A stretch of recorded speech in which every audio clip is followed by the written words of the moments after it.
Hello everybody, welcome back to another album review. This one I've been really looking forward to doing, and I have a very strict rule that I don't listen to an album until I have the physical copy. So I don't do streaming or anything. Even if I have to wait a few weeks, I don't listen to an album until I have the physical copy. So that's why this video is a little bit late. But today I just received in the mail my CD copy of Dolenz Sings Nesmith, the EP, put out by 7A Records. Now, if you don't know 7A Records, 7A is big in putting out Monkees related items, whether it's archival releases, reissues, or live albums. They do a really great job. So last year, 7A Records put out this fantastic album, Dolenz Sings Nesmith, in which Mickey Dolenz of the Monkees sings songs written by his former bandmate and friend Michael Nesmith. Now, you had 14 tracks on the CD version of the album, 13 on the vinyl release, which I don't have. But on the CD version, you have a bonus track called Grand Ennui. But the standard album comes with 13 tracks. And it was a really fantastic album. It was produced by Mike's son, Christian. You had all sorts of Monkees related folks involved with it, including Andrew Sandoval, who always kind of has his hand in 7A's releases, and he's got a great relationship with him. Now, this album, again, it's an EP, so it's only 4 tracks. I'm currently waiting on my vinyl copy. I think I'm expected to get it tomorrow, March 22nd, so we'll see. I know how vinyl is right now, but I received this, and I'll plan on doing like an unboxing for the vinyl itself. But let me just get down to the actual music on this album, this EP I should say. So there's your CD, what it looks like, kind of like the record with the 7A label there, and you have 4 songs. You have the song Soul Rider's Birthday, so let's start there. Soul Rider's Birthday kind of starts with like kind of a psychedelic, not really Indian, but almost Indian style. Just really cool stuff. Mickey's in fine voice on all these songs. Now, on Soul Rider's Birthday, that song was a song that Nesmith wrote, I believe, in 1967, but it was never recorded by Nez that we know of, other than a demo, and it was never done by the Monkees in any regard. So there is a demo tape that exists. From what I understand, Andrew Sandoval owns that copy, but it was copyrighted. The song was copyrighted by Nesmith, so he wanted it as part of his work. It was just never released. But there's some great, like, interesting lyrics in it. It's a lot of it's open for interpretation. Some people say it's about Mickey. Some people say it's about Nez himself.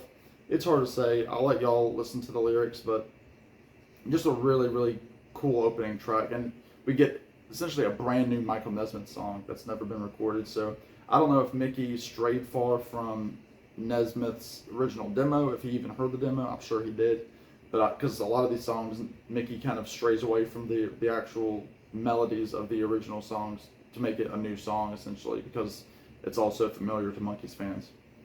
Next, you have a very familiar Nesmith song called Some of Shelley's Blues, which predates the Monkees. It was recorded by the Nitty Gritty Dirt Band, Linda Ronstadt.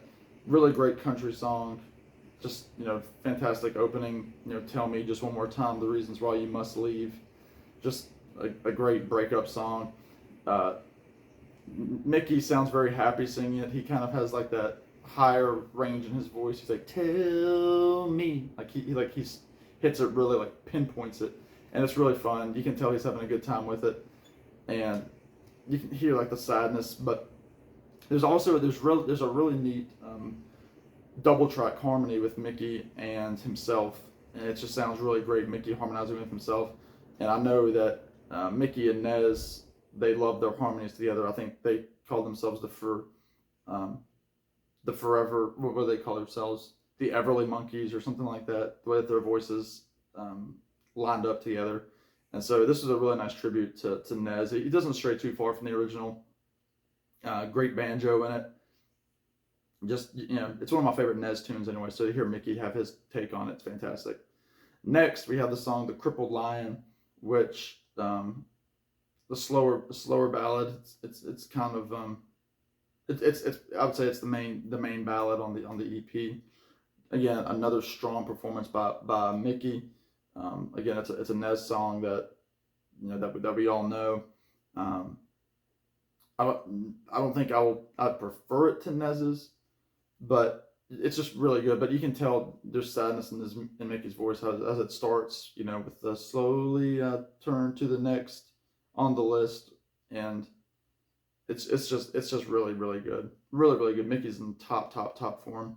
And then lastly, they have the track Grand Ennui, which I'm very familiar with due to it being on this record right here.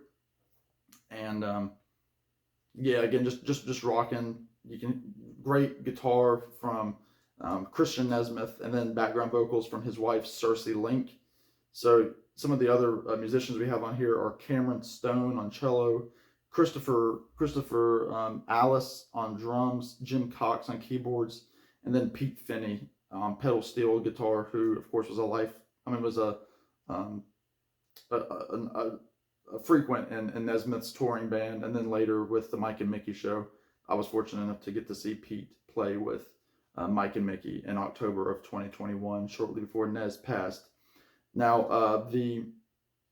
and then again, you also have Christian Nesmith doing essentially every instrument and background vocals, and Cersei Link as well. And then, of course, Mickey just singing. He's not playing drums. But you have a nice set of liner notes here by Glenn from 7A Records.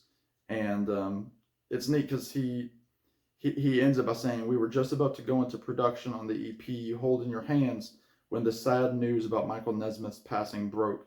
We were naturally heartbroken. Nez leaves behind a vast catalog of songs, and his music will live on forever." So I think that was really sweet of Glenn to put that in there. It's kind of a nice little touch, kind of as a tribute to Nez now. But something that I've not been able, that I haven't told really anybody on YouTube in a video, is I was actually one of the first fans to hear this album. I was invited by 7A Records to join them a couple weeks ago for a listening party on Zoom. Myself and then several people in the Monkees community, including some folks from the Zilch podcast, and then we had some great folks have done some liner notes for other Monkees related projects. We had Glenn on there from 7A Records. I believe there was only 10 fans total on the call, so I was able to listen to quite a few of these, most of the tracks, to their full capacity.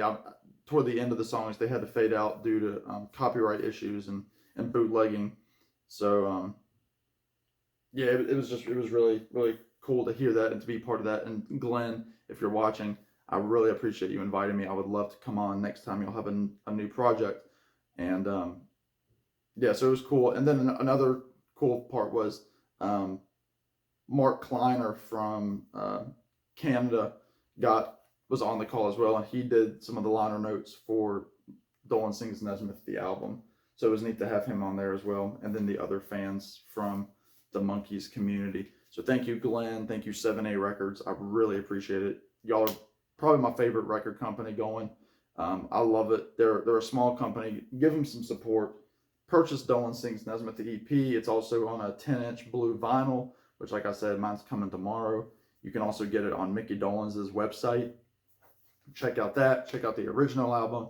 And they also currently have another Nez project, a reissue of his, and the hits just keep on coming up very soon. And I've already got that on pre-order as well. So again, thank you, 7A. Thank you for everybody watching. Listen to this EP. Listen to the Monkees. Mickey's still holding that torch. We love you, Mickey. Thank you, Andrew Sandoval, as well. And I look forward to hearing what y'all think of the record. Take care, and I'll talk to y'all